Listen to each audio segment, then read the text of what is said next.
जो हो चुका उसे बदला नहीं जा सकता, लेकिन जो आज है और जो भविष्य है उसे खुशनुमा और खूबसूरत बनाया जा सकता है। कैसे? आज वही बताऊंगी आपको। हेलो, मैं हूँ प्रियंका आपके साथ और आज आपको एक प्रोफेसर साहब की कहानी सुनाती हूँ। एक प्रोफेसर साहब क्लास ले रहे थे। क्लास के सभी छात्र बड़ी ही रुचि से उनके लेक्चर को सुन रहे थे और उनसे सवाल पूछ रहे थे, उनके सवालों का जवाब दे रहे थे। लेकिन उन सारे छात्रों के बीच में कक्षा में एक छात्र ऐसा भी था जो चुपचाप और बड़ा गुमसुम बैठा हुआ था। प्रोफेसर ने पहले ही दिन उस छात्र को नोटिस कर लिया, लेकिन कुछ नहीं बोले। और जब लगातार 3-4 दिन तक ऐसा ही चला तो उन्होंने उस छात्र को एक दिन क्लास के बाद अपने केबिन में बुलवाया और पूछा, तुम हर समय इतने उदास क्यों रहते हो?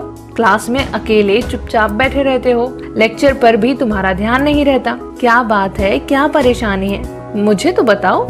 सर वो छात्र बड़ा ही हिचकिचाते हुए बोला कि मेरे अतीत में कुछ ऐसा हो गया है सर, जिसकी वजह से मैं बड़ा ही परेशान रहता हूँ। समझ में नहीं आता कि क्या करूँ। प्रोफेसर भले व्यक्ति थे। उन्होंने उस छात्र को शाम को अपने घर पर बुलवाया। शाम को जब छात्र प्रोफेसर साहब के घर पहुँचा तो प्रोफेसर ने उसे अंदर बुलाकर बैठाया और फिर स्वयं किचन में चले गए और शिकंजी बनाने लगे। उन्होंने जानबूझकर शिकंजी में नमक ज्यादा डाल दिया। फिर किचन से बाहर आकर शिकंजी का ग्लास छात्र को देकर कहा, ये लो शिकंजी पियो। छात्र ने ग्लास हाथ में लेकर जैसे ही एक घूंट लिया, अधिक नमक के कारण उसके मुंह का स्वाद अजीब सा बन गया। यह देखकर प्रोफेसर साहब ने पूछा, क्या हुआ? शिकंजी पसंद नहीं आई? नहीं सर, ऐसी बात नहीं है, बस शिकंजी में नमक थोड़ा ज्यादा हो गया है। छात्र बोला, अरे अब तो ये बेकार हो गया है, लाओ गिलास मुझे दो, मैं इसे फेंक देता हूँ।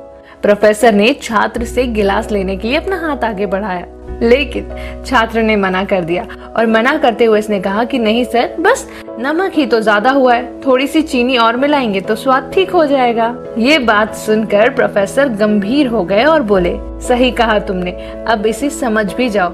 ये शिकंजी तुम्हारी जिंदगी है, इसमें घुला अधिक नमक तुम्हारे अतीत के बुरे अनुभव हैं। जैसे नमक को शिकंजी के बाहर नहीं निकाला जा सकता, बिल्कुल वैसे ही उन बुरे अनुभवों को तुम्हारे जीवन से अलग नहीं किया जा सकता।